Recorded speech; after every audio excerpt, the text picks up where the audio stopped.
Bom, então bom dia a todos. O tema de hoje, 2019-1, coloquei geopolítica, né, que o assunto então não vai ser climatologia, né, afinal de contas vai ter outras coisas, ambientalismo e tal, mas uma forma de dominação. Então eu peguei também alguma coisa que a gente já tem atualizado desde 2017, quando a gente fez a nossa apresentação aqui, para as coisas que a gente falou também no Senado Federal recentemente, e explanar para os senhores como que isso se torna um instrumento de dominação. Então, objetivos da palestra: introduzir a temática ambiental, como ela alcança, então, nas mais altas prioridades das negociações internacionais, tudo que se vai negociar, primeiro eles querem olhar o meio ambiente. E, recentemente, nós vimos essas coisas acontecerem, né? Vamos fazer acordo comercial, mas como é que está a sua florestinha aí? Perceberam? É assim. Mas isso aqui já está sendo pautado, começa em 1972, mas olha, de 82, 92, esses anos todos aí que são anos assim emblemáticos, eles já vão criando essa condição. E apresentar a argumentação histórica, geopolítica e factual desse artifício. Realmente é um artifício, né? Ele não se concretiza, pretendendo demonstrar brevemente como se tornou um instrumento de dominação geopolítica, articulado inclusive pela ONU, e atingindo especialmente os sistemas produtivos brasileiros, afrontando diretamente a nossa segurança e defesas nacionais. Tá? Vamos mostrar um pouquinho o histórico disso daí. Esse frenesi ambiental começa, tem umas figuras emblemáticas aí na história, mas começam aí com, por exemplo, a figura de Rachel Carson, né? Ela escreve lá um livro chamado O Mar que Nos Cerca, em julho de 1951. Só nos Estados Unidos vendeu 200 mil cópias em um ano esse livro. Então é o princípio dessa história de que o homem muda o planeta. Mas o livro que mais pesou nessa situação foi o Primavera Silenciosa, de 62. Esse daqui identifica como o grande inimigo da natureza o sistema financeiro capitalista ou o sistema industrial. Então, quer dizer assim, o progresso, de conta que está escrito na nossa bandeira, é o caos do planeta. Olha só a loucura. Né?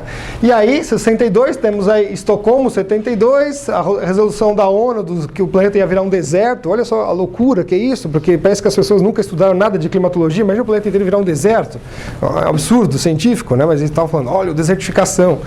Isso porque passou um período mais frio, os desertos na parte não nuclear, a nuclear não muda mais, mas a parte periférica eles mudam, eles passam por processos de desertificação e antidesertificação.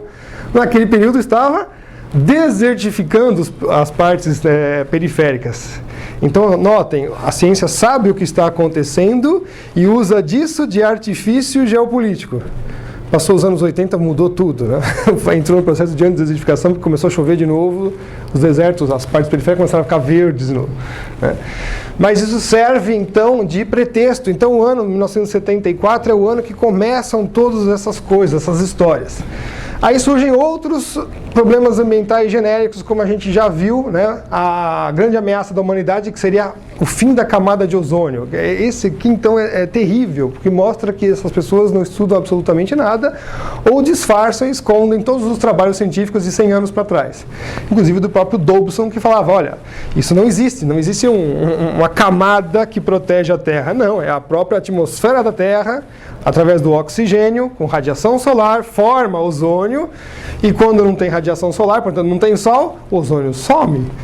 E fica fazendo isso, nasce, some, nasce, some, nasce, some, e é claro que em alguns lugares da Terra essa situação é particular. Os polos, porque os polos passam por um grande período sem radiação. Então ele já sabia disso, e está nos livros deles. Né? Mas usam isso de artifício nos anos 80 para quebrar o CFC. CFCs, então, é a indústria da refrigeração. E depois ressurge das cinzas a discussão do aquecimento global causado por CO2 antropogênico. Na verdade, isso daí já tem mais de 200 anos, essa história. A gente brinca, né, que ela esquenta e esfria. Eles guardam a história, volta à tona. Guardam a história, volta à tona. E justamente quando você tem aí um final da Guerra Fria, que na verdade a gente sabe que também foi aquela amainada e depois voltou agora, bastante, né? O que acontece?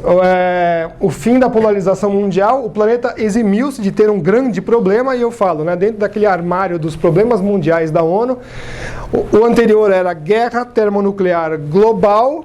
Bom, agora isso aqui não está sendo um problema, mas vai voltar a ser agora, né? Essa semana o acordo de mísseis de pequeno e médio alcance foi revogado, não estão mais, então vai voltar, certo? Por quê? Porque, olha só, o aquecimento global já não está colando mais, né? Então tirou guerra termonuclear global, pôs aquecimento global. Os cientistas que trabalhavam para a Guerra Fria são praticamente todos que trabalharam no aquecimento global, porque eles que faziam as simulações de guerra, né, os supercomputadores faziam todas as simulações de ataques nucleares, mas tinha que simular o quê? A meteorologia. Por quê? O general sabe muito bem disso. Não é assim, que a gente vê em filme, né? O cara dispara um míssil, o míssil vai certinho no tanque. Negativo. Se tiver lá com nevoeiro, esquece, não vai focar o alvo. Então, o meteorologista é o primeiro cara que está na linha de combate, porque ele vai falar, pode lançar o míssil que vai acertar. Então, o clima e a meteorologia tinham que ser simulados nos computadores. São os mesmos figuras lá no começo da história. Tá? Então, está voltando. E aí, isso daqui serviu para uma história de um governo mundial? Então, olha só, né? A frase tirada do relatório Brundtland, né? De 1987, que ficou com muita força em 91, que é a pré-Rio 92. As formas tradicionais de soberania nacional geram problemas específicos quanto à administração, olha só, administração, então tomando controle dos bens comuns do globo. E a dona lá, Brundtland, fala exatamente quais são o que eles querem controlar. Quais são os ecossistemas? Os oceanos, o espaço cósmico e a Antártica. Eu sempre brinco que espaço cósmico ser um ecossistema deve existir ameibas espaciais, certo? Porque não tem sentido isso. Mas está lá no relatório dela. Por favor.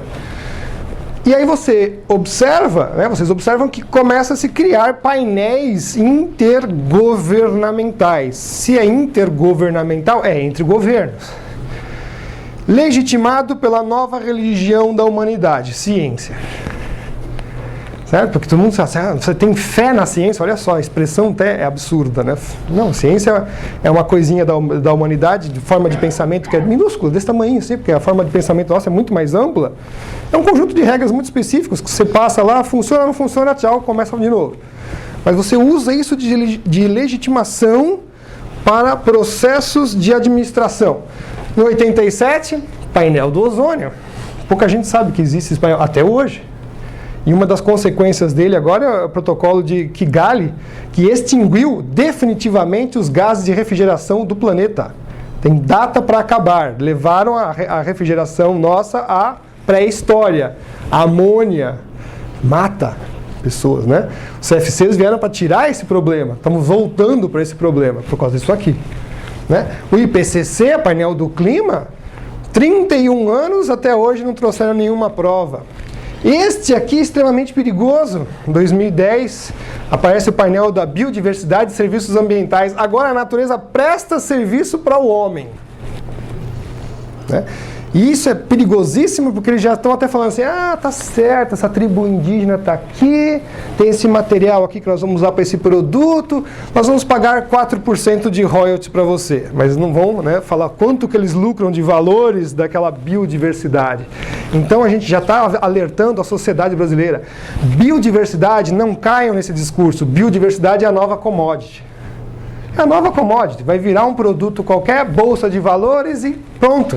A gente continua sendo o quê? O Brasil sustentando esse sistema com produtos de baixo valor agregado. Em vez de a gente pegar nossas academias, enfiar isso nas academias, gere produtos para a nossa sociedade. Nós é que temos que tirar as patentes. Não tiramos nada, não tiramos absolutamente nada. Isso aqui é de 2009, vocês estão vendo ali no cantinho, então a gente estava falando em 2009 que em 2015 ia sair o painel dos oceanos. Mas como nós estamos fazendo muita briga no mundo, né, eles começaram a adiar esse negócio. Mas vocês já estão vendo, né, a tartaruguinha, como é que é? O canudo entra no nariz da tartaruguinha. Vai fazer a probabilidade disso, de uma tartaruga achar um canudo, chupar um canudo, né, sendo que a tartaruga respira com a cabeça fora d'água, certo? Virtualmente é mais fácil explodir um reator nuclear, sabe uma coisa assim? Então, é difícil. Está adiando isso. Na última palestra de 2017, eu falei, olha, vai ser acho que 2018, porque a conversa está chegando lá. Adiaram de novo, estamos jogando para 2020, porque 2020 também está com um cara que vai aparecer o painel da Antártida. Né? 2025, o painel do espaço. Vocês já estão vendo aí, as órbitas da Terra estão cheias de lixo espacial. Portanto, os países não vão poder colocar mais satélites lá. Olha só, né? Então, a mesma coisa que você não pode jogar CO2 na atmosfera da Terra, por causa que, né, as indústrias dos países ricos já colocaram, vocês também não podem colocar satélites. Só que está no livro militar, livro de defesa branco, né? De defesa militar. Só que agora eles fizeram uma coisa melhor. Como não está pegando nada disso, eles estão adiando para 2030. Eles vão tentando enfiar a agenda lá para frente. 2030, agenda da ONU da sustentabilidade. Então, de hipótese, a gente já está com muitas evidências para falar, isso aqui é uma teoria. Tá? Tem muita prova que mostra que eles estão tentando administrar o mundo através da ONU. Tá? Essa aqui é uma frase interessante, que ó, as comunidades epistêmicas, que seriam então os cientistas, né, têm tido cada vez mais espaço nos processos decisórios do direito internacional. Né? Essas comunidades estão extrapolando o papel de comunidades científicas, abarcando funções cada vez mais abrangentes, exercendo um poder crescente, já que devem tanto identificar os problemas, eu usei um caso genérico aqui no caso do aquecimento global antropogênico, inventar, tá? Quanto propor soluções. Nesse mesmo caso, vender produtos e impor obrigações. Está aí o Acordo de Paris. Está acontecendo, nós estamos vendo essas coisas acontecerem. Só que o problema desses caras, cientistas, eles são ilegítimos. Vocês não votaram neles para falar o que eles estão decidindo para a gente. Tá? E aí a gente chega então na pirâmide da dominação, porque você pegar cada um desses painéis políticos científicos, você vê que eles têm uma meta de controle no planeta inteiro, na parte visível e invisível, são as relações também, né? Crescente para chegar e dominar tudo. Quando começa a proteger lá a tal da camada de ozônio, o que eles estavam fazendo quando você segura a indústria da refrigeração? Conservar alimentos se tornou um problema. E a maior parte dos países pobres estão aonde? Na parte tropical.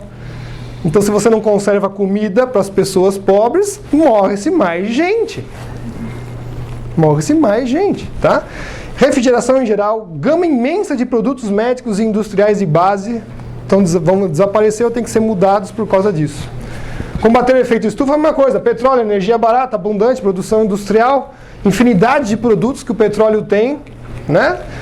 Salvar a biodiversidade, recursos naturais vivos e empregados, e assim sucessivamente. Você vai ter lá, preservar os oceanos, uso da Antártica, sei mais o que lá no meio, e coroa com tomar conta das órbitas da Terra. O Maurice Strong ressalta a relevância dos temas ambientais para a agenda do governo mundial. Essa frase aqui estava no relatório da ONU, de 92, a elaboração de um arranjo de aplicação de lei global enfocando o papel de sanções econômicas, políticas e medidas militares. Certo? Porque, às vezes, se você tiver um governo que tome conta de tudo, qualquer insurgência é um ato policial. Deixou de ser um ato de guerra, é um ato policial. Né? Então, o Brasil, a gente diz que é o palco, né, de testes e tudo isso daí. Aquecimentismo, ambientalismo, indigenismo e todos os negócios, né, são dispositivos inclinadores para chegar aí nesse globalismo supremo. Vamos mostrar algumas evidências de que isso é verdade. Esse sujeitinho aqui, simpático, todo mundo gosta dele, claro, aqui no Brasil, né? Toda vez que ele vem para o Brasil, ele vai aonde? Diretamente na Amazônia. É lá que ele faz os eventos dele, tá? Então, ao contrário do que os brasileiros acreditam, a Amazônia não é a propriedade deles, ela pertence a todos nós. Olha lá. Vale aquela lá, né? O que é meu, o que é seu é nosso, certo, pessoal? E essa figurinha aqui? Está vindo para o Brasil. A dona Greta, olha com quem ela está envolvida. ONG internacional, né? Olha quem é o mentor dela. Não preciso dizer mais nada. Envolvimento com pessoas altamente preocupadas com o bem-estar do planeta? Claro que não. Corredor triplo A, fala que é o triplo assalto, né? Porque está justamente nas regiões mais ricas da América do Sul. Aí tem de tudo, ouro, urânio, água, riquezas naturais, tudo mais, né? Quem que foi isso aqui? O ex-presidente da Colômbia, né? O Juan Santos, mas foi idealizada por quem? Pelo Martin von Hildebrand, que é antropólogo estadunidense, fundador da ONG Gaia Amazonas. Tá? A Gaia Foundation é uma ONG com fortes vínculos da Casa Real Britânica.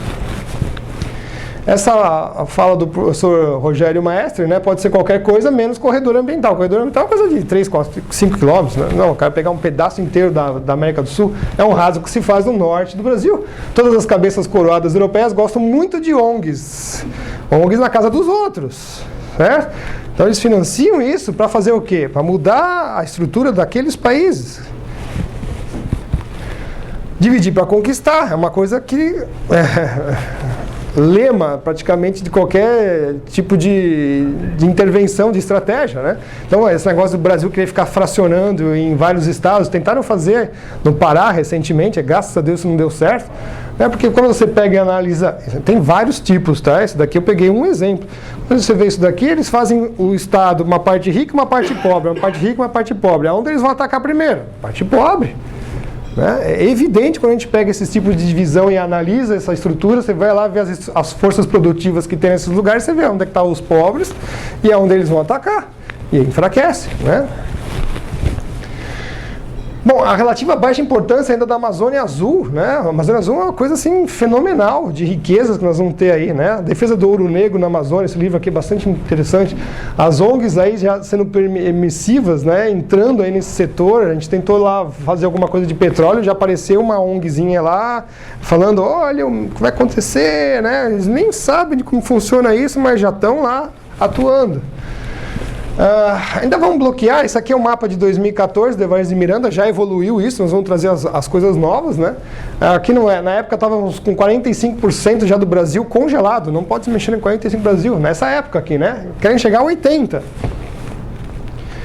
No exemplo aqui, né, o Temer tinha assinado um congelamento no dia 6 de julho de 2017, ele quadruplicou, né, o Parque Nacional do Chapada dos Veadeiros, com o pessoal produtivo lá dentro e tudo mais, não queria saber, congelou isso, né, não tem como.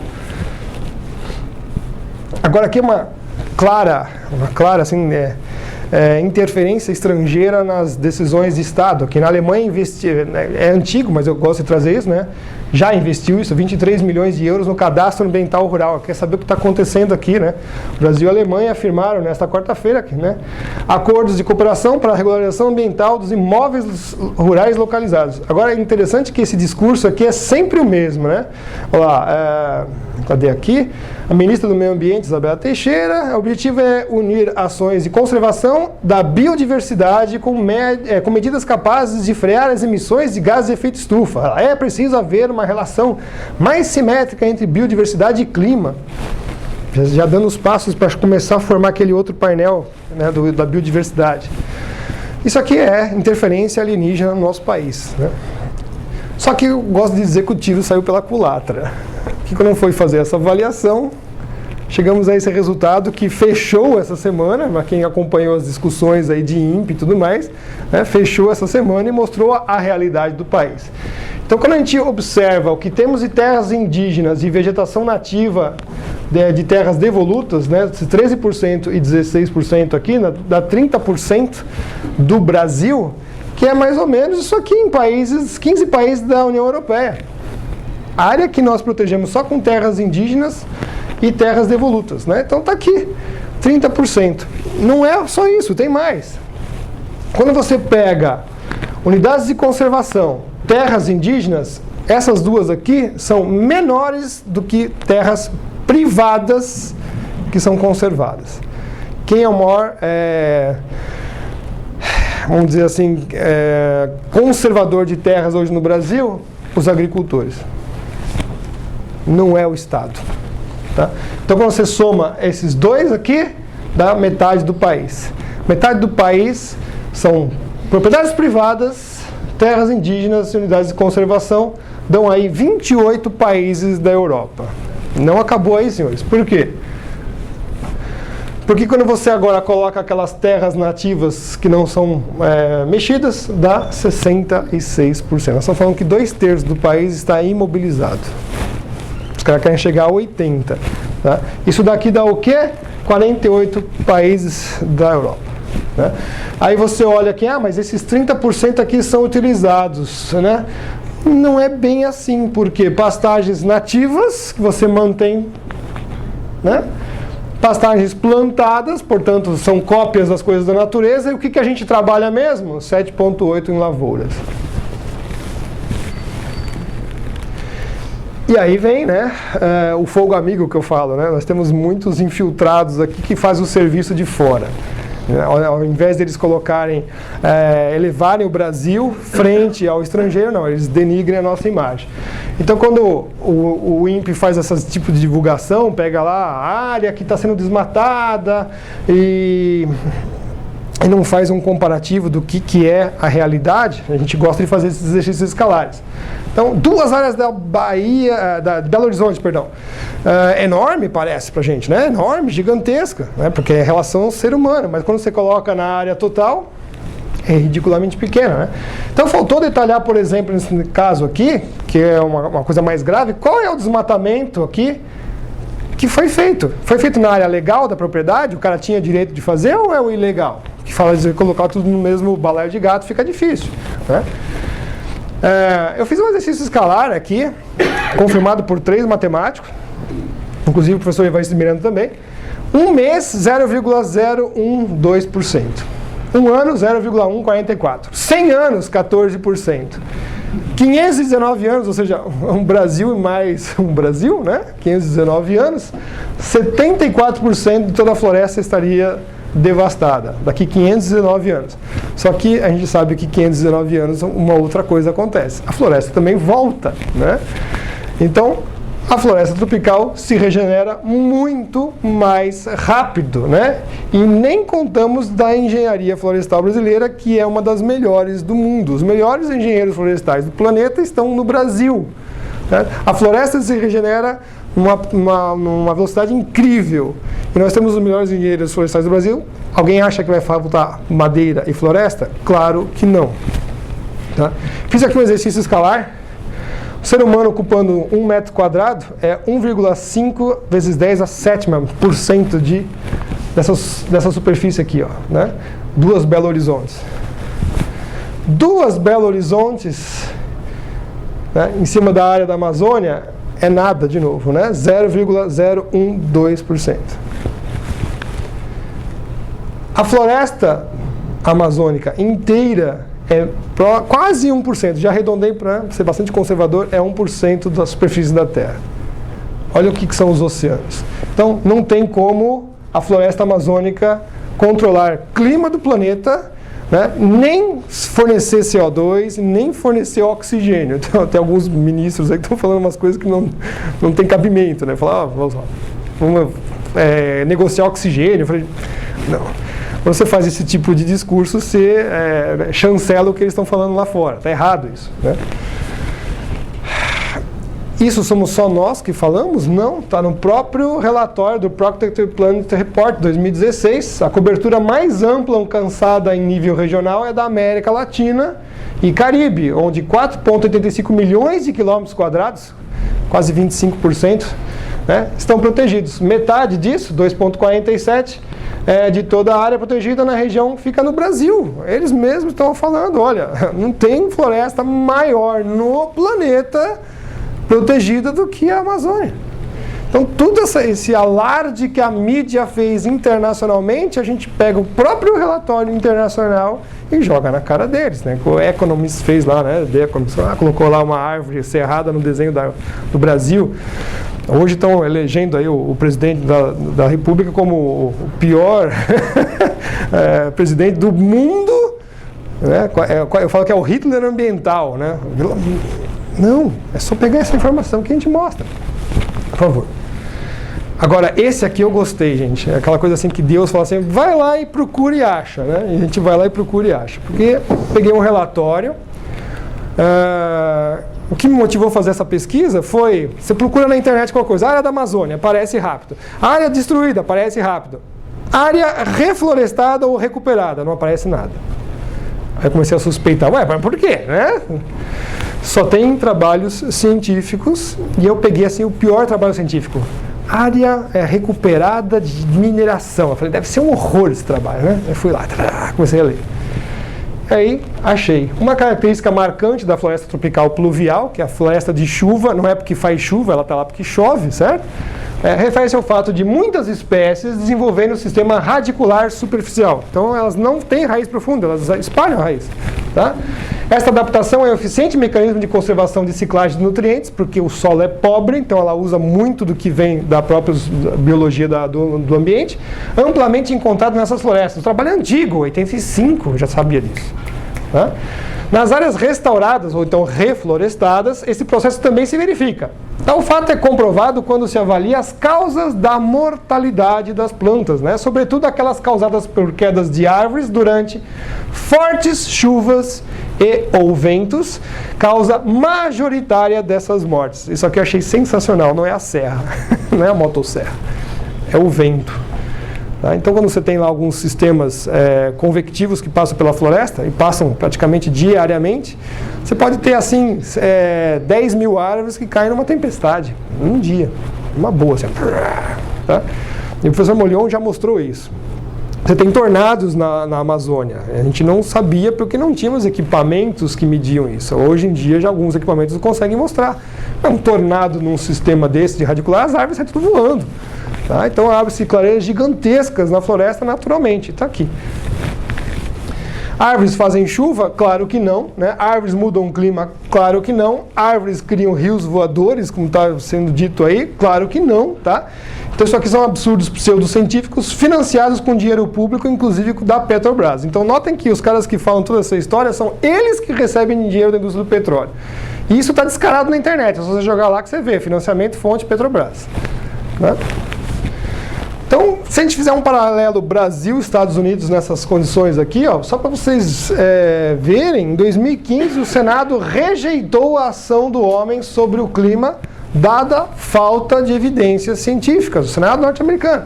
Tá? A conta de doações do Departamento de Estado e Operações Exterior excluiu as seguintes linhas de financiamento nesse mesmo ano. Fundo Verde do Clima, não dão mais dinheiro para eles. Isso aqui é a administração Obama ainda, né? Fundo de Tecnologia Limpa, Fundo Estratégico do Clima e removeu o financiamento do IPCC, que é o órgão da ONU que trabalha com o clima, né? E continuou isso. A Alta Corte dos Estados Unidos, em fevereiro de 2016, fez o que também? Rejeitou a nova legislação ambiental, da Agência de Proteção Ambiental que eles têm lá, uma espécie de IBAMA, tá? Com os impostos sobre a produção de energia que o Obama queria colocar. Ele queria colocar mais ou menos aí $10 por barril de petróleo. Também tirou o plano do Obama da energia tirada de carvão, tá? E 1º de julho de 2017, o Trump fala, estou fora do Acordo de Paris. Quando a gente vê no Brasil, olha que delícia. Câmara dos Deputados aprovou por unanimidade. Não é possível, cara. Não apareceu um sujeito lá, falar, meu, o que é isso? Né? Um projeto do qual o Brasil adere ao Acordo Climático de Paris e se submeterá a tudo que foi imposto por essa Agência Ambiental Internacional, que a gente já está vendo que vai ser talvez o ICCC. Petrobras quer imposto climático em cima de combustível. Você vai lá, usa gasolina, tem lá tantos centavos para enfiar num fundo internacional de clima. Senado aprova o Acordo de Paris, né? Saiu da Câmara dos Deputados, foi para o Senado. Temer entrega a ratificação do Acordo do Clima de Paris na ONU. Agora, olha as datas aqui, pessoal. 98 dias fizeram tudo. 98 dias eles fizeram o entreguismo total do país. Porque o Acordo Climático de Paris é uma pedra fundamental do desenvolvimento do nosso país. Ele vai barrar tudo, quer controlar tudo. São os 20 anos que eles precisam ganhar para uma outra coisa que vai acontecer, que nós vamos falar ainda hoje. Tá? Então, um país pobre com o futuro comprometido pelos próximos 50 anos quer ser o protagonista, bate no peito, fala assim, nós somos os bons, né? Nós somos os otários. Somos os otários. Não dá para aceitar isso. Na época, esse louco aqui, ó, chamado Ricardo Augusto Felício, fez uma intervenção lá no Senado, 179 apoios, não tínhamos visibilidade. Eu falei, isso não dá. E aí chegamos em 2019, com a comparação de área de agricultura brasileira 7,8 e a área de agricultura norte-americana de 17,4, né? Cerca de 3 para 1. Então o Brasil cultivando aí com 7,8, né? A NASA encontrou 7,6, eles erraram na metodologia algumas coisinhas, nós mesmos falando não é mais do que eles, né? E aí o que acontece? Sabendo de que com uma área muito menor a gente produz uma boa parte da alimentação do mundo e em algumas quantidades comparadas ao que é feito nos Estados Unidos, as ONGs, né, fazem o quê? Olha, invista em nós, porque nós vamos lá fazer o discursinho, né? Fazer o discursinho, o lobby, tá? Então a guerra comercial. Olha lá, fazendas aqui, florestas lá é aqui no Brasil, tá? O que me assustou foi o mês passado, a OAB de São Paulo, colocar isso aqui, Planeta em Alerta, né? Aí pega lá uma especialista de políticas públicas do Instituto Socioambiental, que é financiado por quem? Fundação Ford, né? E a sujeita coloca lá, né? O impacto da Amazônia no combate às mudanças climáticas. Aí qual é o papel da maior floresta tropical do mundo e no Brasil, em frente ao combate às mudanças climáticas? A Amazônia cumpre um papel regular o clima global. Porque não sabe nada do que está falando, né? Não sabe nada, está aqui simplesmente um agente interno fomentando a desgraça, que nós somos ruins, etc. Ela não sabe absolutamente nada. Essa mesma agência também financiou a turminha dos rios voadores, né? Então nós temos uma idêntica proteção ambiental global? Claro que não. Essa aqui é a informação trazida na palestra de 2017 aqui no fórum, com as informações de 2014, o Brasil já era o primeiro. O Brasil já era, de longe, o primeiro, seguido da Austrália. Então, notem que a Austrália também está passando por isso. E o que nos surpreende, os senadores, por exemplo, o senador Malcolm Roberts, do Senado australiano, está nos procurando. Ele está nos procurando, pegando as nossas informações e está usando lá. E os nossos senadores não, né? E quando a gente foi para o Senado e falou isso, olha só, os caras estão tão preocupados, eles estão precisando de tanto no arcabouço científico do contra para mostrar o que é a realidade, que tem gente de fora procurando os cientistas brasileiros, né? E aí o pessoal começou a acordar, né? Se teve aquele negócio do Senado agora, nós trouxemos essa informação e agora eles estão planejando um segundo, com inclusive gente de fora, né? Olha, façam alguma coisa, porque estamos indo para o... Né? Agora, o recente, 2019, informações consolidadas até 2016, o Brasil subiu, né? Agora eles diminuíram de 2,5 milhões de quilômetros quadrados para 2 milhões, então a Argélia agora também entra aí. Olha só, unidades de conservação em terras indígenas, 30,2%, um terço do país está congelado só nessas duas áreas, né? Agora, o mais divertido de tudo isso... bom, aqui está 2,5 milhões, pode jogar o próximo que já está atualizado, que aí também entra a Argélia. Agora, o mais divertido de tudo isso é quando você vai ver quais são essas áreas geograficamente. Você pensa assim, nossa, deve ser grandes florestas, que eles protegem os outros países e tal. Bom, a China, por exemplo, protege áreas congeladas. Eu falo que a biodiversidade que tem lá é o abominável Homem das Neves, né? Eles estão protegendo isso aí, né? Boa parte da Austrália, desertos. A Argélia, que é um país pobre, aí sim, ó, um grande parque florestal, aí guarda. Brasil, toda a parte florestal. Os Estados Unidos tem parte de deserto, Alasca, né? Olha só como o urso polar deve ser que está protegendo, é gelo que eles protegem. Tá. Então não é a mesma área, embora seja também em volumes consideráveis, não são as mesmas áreas, tipo de superfície. 2 líderes mundiais falam, aquecimento global é fraude. Vamos falar um pouquinho sobre a teoria da tríade, né? Então, para legitimar todo esse processo de mitigação de energias, venda de produtos novos, serviços, industrialização, instituição do poder internacionalizado, eles criam esses grandes problemas na sociedade, as pessoas ficam extremamente assustadas, né? Por quê? Porque eles instigam aí a morte, a mudança futura, que eu sempre falo, né? Mudança climática trará morte em futuro próximo. Pronto, sai todo mundo correndo. Certo? Essa é a ideia, assustar as pessoas estão realmente muito assustadas. E aí eles reforçam os alicerces aí da tríade. O que é a tríade? Mudança climática, aquecimento global e causa ambiental. Você enfia tudo lá dentro. Mudança climática, tanto faz se esquenta ou se esfria, a culpa é do homem. Eu falei, daqui a pouco o nascer do sol é culpa do homem também, pessoal, né? Porque qualquer coisa que aconteça na natureza é nossa culpa, o nascer do sol também vai ser. O aquecimento global já é um refinamento, toda vez que fica quente é culpa. E causa ambiental é qualquer coisa, porque aí casa nos oceanos, casa na atmosfera, casa na Antártida, casa no gelo, né? Entra tudo nesse pacotão aí. Aí você legitima o quê? O tal do desenvolvimento sustentado, que na verdade é desenvolvimento zero. É não dar nada para as pessoas. Tá? E como que isso funciona? Você tem lá o país e a sua soberania, defendendo nossos interesses e a Constituição, né? E essas forças internacionais estrangeiras ficam aqui nos afrontando.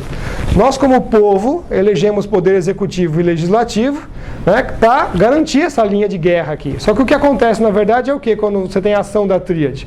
O executivo vai lá fora, assina qualquer coisa, que também não tem poder de nada, né? Quando eles fazem aqueles eventos na ONU, que não tem poder nenhum. O problema é quando esse papel volta aqui para dentro.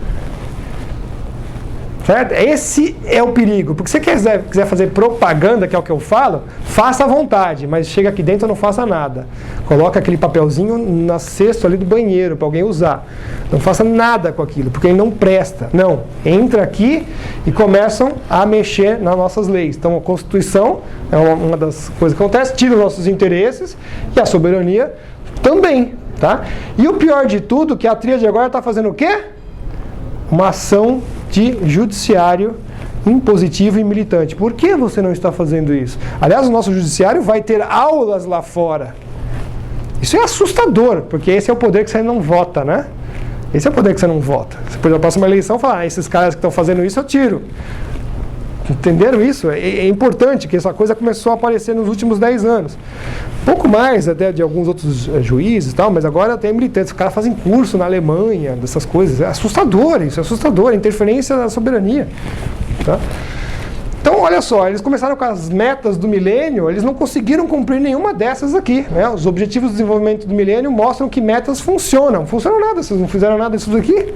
Então, eles não fizeram nem isso e querem nos implementar agora mais 17. E a primeira coisa que aparece é sempre o bonitinho, que é o quê? Acabar com a pobreza. Então você acha que é nobre, né? Porque aparece aquele florido na frente. É como se fosse uma caravana, né? O bonitinho vai lá na frente, mas tudo que está por trás é um horror. Tá? Mexer com energia, mexer com saúde, igualdade, sabe? Então, em 74 anos de existência, essa instituição colecionou mais fracassos do que bondade para a humanidade. E qual é o objetivo, então, de tudo isso daí? Nada mais que cercear direitos civis, criação de mais impostos nacionais e mundiais e, principalmente, aplicar métodos de controle sobre a humanidade e as suas forças produtivas. Vocês vão produzir conforme a gente quer. Isso é muito preocupante. Tá? Então, para terminar aqui, né, o Maurice Strong segue que as nações decidam fazer da Conferência das Nações Unidas lá em 92, né, um marco para o desenvolvimento sustentado, que líderes nacionais e culturais, então vocês vão ver aqui o Papa se metendo nessa história, está previsto isso, lá em 92, tá? Mobilizem compromisso político e os meios técnicos para efetivar o avanço de limitação do crescimento populacional. Criar e aplicar novas normas para o comportamento pessoal e recíproco ao nível de indivíduo, ou seja, falar para o cidadão como ele tem que atuar em todos os estados a fim de chegar nesse negócio do desenvolvimento sustentável. Está lá no relatório Brundtland. Então, de novo, imposição aí da Agenda 2030, que agora virou lei, por exemplo, no município de São Paulo. Então, já deixou de ser hipótese há muito tempo. Né? Tem partidos de sustentabilidade no Brasil. Então, democracia eles não querem mesmo, eles não querem.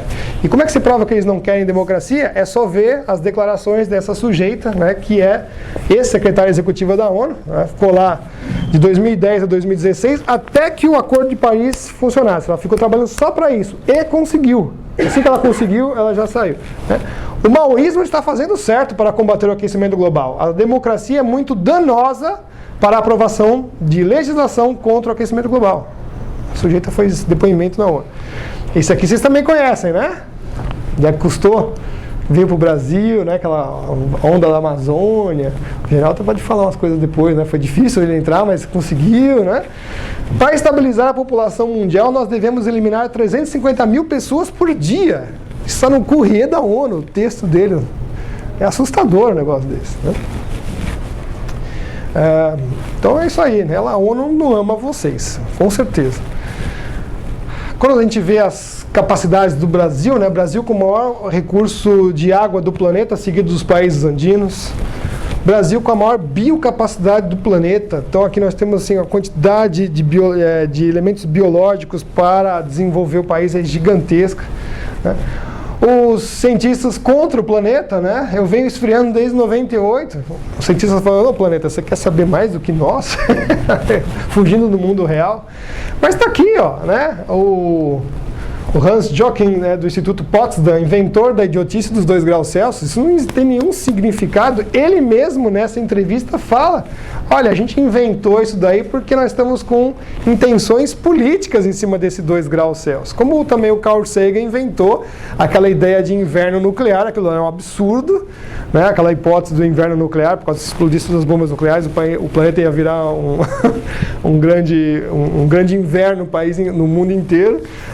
O Freeman Dyson rapidamente descartou a hipótese dele e falou, mas você não pôs oceanos no computador, não pôs a atmosfera, dinâmica, tudo mais. Ele falou, mas eu não estava querendo fazer ciência, estava querendo fazer política. Ele admite isso. O cara inventou uma hipótese, assustou todo mundo para fazer acordos internacionais e não tinha nenhum fundamento, né? Aqui, ó, 2014, né? Olha a energia eólica, né? Diante de 10 equipes de TV, o Rod Bertus, né, que era o dono dessa empresa Procon, considerada aí uma das mais experientes em eólica, fala, nós falimos. Quer dizer, as indústrias que produzem, as plantas industriais que geram energia eólica, isso não funciona, eles sabem disso, né? Faliu. Aqui no Brasil, então, é mais sensacional. Nós somos o primeiro e segundo lugar das obras mais estúpidas, segundo o Tribunal de Contas da União. O primeiro lugar são as torres eólicas. Nós somos também os recordistas de queda de torres eólicas, quer dizer, venta, cai a torre. Então, absurdo. Então, 8 torres derrubadas aqui num dos parques eólicos. Agora nós também temos parques eólicos que estão ligados a nada, né? Enquanto isso, o que acontece? A Alemanha fez exatamente ao contrário. Ela está lá fazendo a propaganda de parques eólicos e tudo mais e construiu e continua construindo termoelétricas a carvão. Então aí, olha, eles têm hoje disponível uma Itaipu no ligar do botão, né? Nem nós temos toda a água de Itaipu disponível, dependendo se chove ou não, né? Então, hipocrisia alemã. Agora, isso aqui é sensacional e eu vejo como o Brasil está extremamente atrasado. Rússia, Estados Unidos, China, Índia, Japão, Coreia, Comunidade Europeia, todos estão finalizando o reator termonuclear internacional, né? Isso daqui é energia para sempre. Aí eu pergunto, cadê o Brasil aí, né? Então, quando você vê lá o tal dos BRICS, não é não. É só o RIC, tá? Rússia, China e Índia. Nós estamos sempre colocados a escanteio. Nos próximos 20 anos, nós teremos aí a alternativa ao reator termonuclear. O ITER será o quê? O reator termonuclear eficiente, moderno, funcionando, energia para sempre. E isso vai ter o tamanho do quê? De uma carreta de caminhão. Nós estamos falando que nós vamos ter reatores termonucleares que vão operar em cima de uma carreta de caminhão e vão dar energia para 200 mil pessoas, assim fácil. Então eles precisam ganhar esses 20 anos atrasando os países em desenvolvimento, né? Para eles implementarem isso em fase comercial, final. Quando isso tiver, aí vem o Acordo de Paris e fala, olha, você não vai mais poder usar aquilo lá, você só vai poder usar isso aqui. A gente continua sendo escravo dessa turma. E o céu deixou de ser o limite, que essa é a maior novidade, né? A corrida para a Lua não é à toa, né? Então já temos aí iniciativas governamentais da China e da Rússia, os Estados Unidos aí mistas, NASA e outras empresas particulares, porque eles estão agora correndo atrás do Hélio 3, que está lá na Lua. Tá? Isso aqui é energia infinita. Acabou o problema de energia. Acabou o problema de energia. Nós estamos participando disso? Não. Nada. Tá? Estamos fazendo o que aqui? Nós estamos fazendo conservação, plantando árvorezinha, né? Indigenismo, desenvolvimento, uso controlado.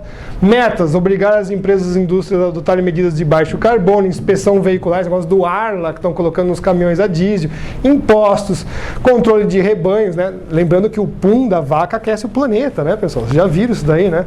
Coisas assim absurdas, tá? Então, controle de metano, bases de nitrogênio, indigenismo, tá tudo aqui, ó. É isso que está acontecendo da gente aqui, tá?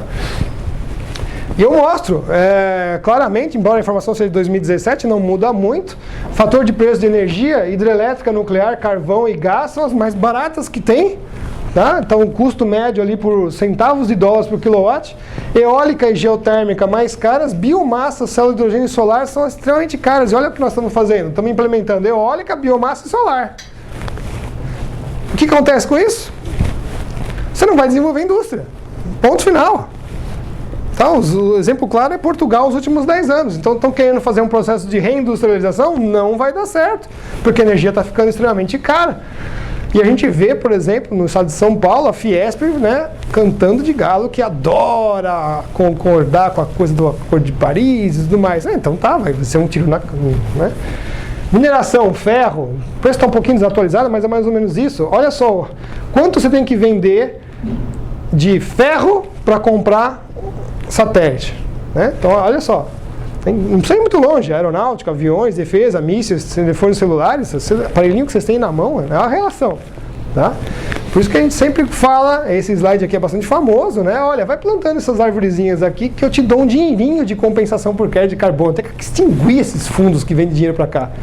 O cara parece estar comprando a gente. Por quê? O que acontece depois é que ninguém fala. Você vai me devolver esse dinheiro multiplicado muitas e muitas vezes quando você for comprar todos os meus equipamentos. E não só equipamentos, né, pessoal? Coisas de saúde e tudo mais. Tudo vem de fora. Vacinas, tudo vem de fora, né? Então, os governos brasileiros deveriam realizar política de Estado, né? Onde deveriam considerar a tarefa como uma constante sem mudanças. 4 pontos importantes que foi dito, inclusive, pelo secretário de Segurança da Rússia. Tá? 1. Garantir a integridade nacional e soberania do Brasil. Tá? 2. Defender e multiplicar nossas riquezas. Muita riqueza aqui, tem que usar essas coisas e tem que alavancar a economia. 3. Defender e multiplicar nosso valor agregado. Né? Não é só commodities, fazer indústria, fazer ciência, vender para fora. Isso aqui pronto aqui, né? Administrar todas as nossas riquezas com correção no interesse do povo multiétnico do Brasil. E ninguém se deu conta disso daqui, né? Que a fraude climática permite a instauração, então, de uma agenda climática internacional com poder decisório sobre os países, né? Como se fosse uma agência internacional de energia. Ou seja, é como se o dióxido de carbono virasse urânio. É exatamente isso. É exatamente isso. Porque os caras vão decidir tudo, né? Não é aquela coisa de quanto que entra de urânio, quanto você fabrica, é a mesma coisa. Que você faz de CO2, que você está produzindo, eu quero saber, vai ter que fechar essa fábrica aí. É a mesma coisa. Controlar a produção, ó, esses grãos aí você está, né? Metano, é a mesma coisa, ninguém está dando conta disso, essa armadilha, tá? E a gente vê, como eu falo, na guerra silenciosa, gente aqui de dentro da academia falando que a ONU precisa ter uma agência ambiental com dentes. Lembra que eu falei das intervenções militares? Tem gente aqui dentro que fala isso, tá? E é acadêmico, tá? A própria ONU toma, às vezes, uns golpes dela mesma, né, quando ela faz algumas pesquisas. Aqui, ó. O que a humanidade quer? Boa educação, em primeiro lugar, né? Governos honestos, quarto lugar. Água e saneamento, olha lá. Energia, proteção em floresta e mudança climática, está lá embaixo na prioridade das pessoas do mundo.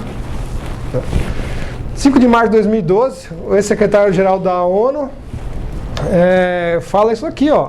É uma questão de sobrevivência da humanidade. Se todos os países emergentes, como o Brasil, ele ainda fala que são os agentes, China e Índia, por exemplo, decidirem copiar o estilo de vida dos países desenvolvidos, seria necessário 5 planetas Terra. Bem atual, né? Falaram isso aí, o dia da Terra, né? Quando acaba. Então, olha, não podemos falhar em implementar essas coisas nesses países. Temos que controlar esses países. Então, não é teoria da conspiração, é preto no branco, estão nos documentos, estão nas falas dessas pessoas. Tá?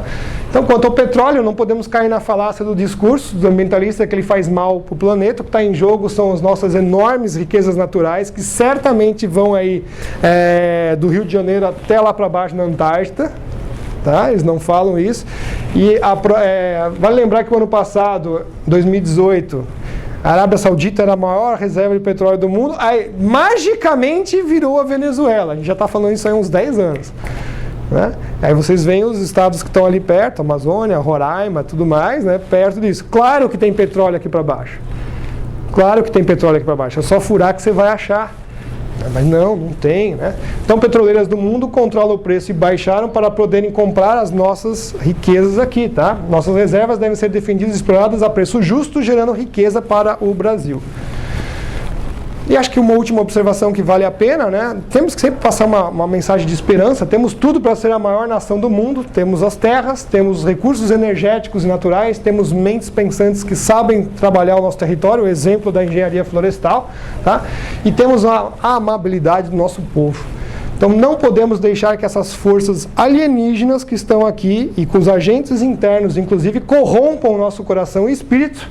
No momento nos faltam mais união e mais coragem de decidir que queremos o mais rápido possível o melhor, ser o melhor e maior país do mundo. E este é o momento. Nós estamos no bônus populacional nos próximos 30 anos.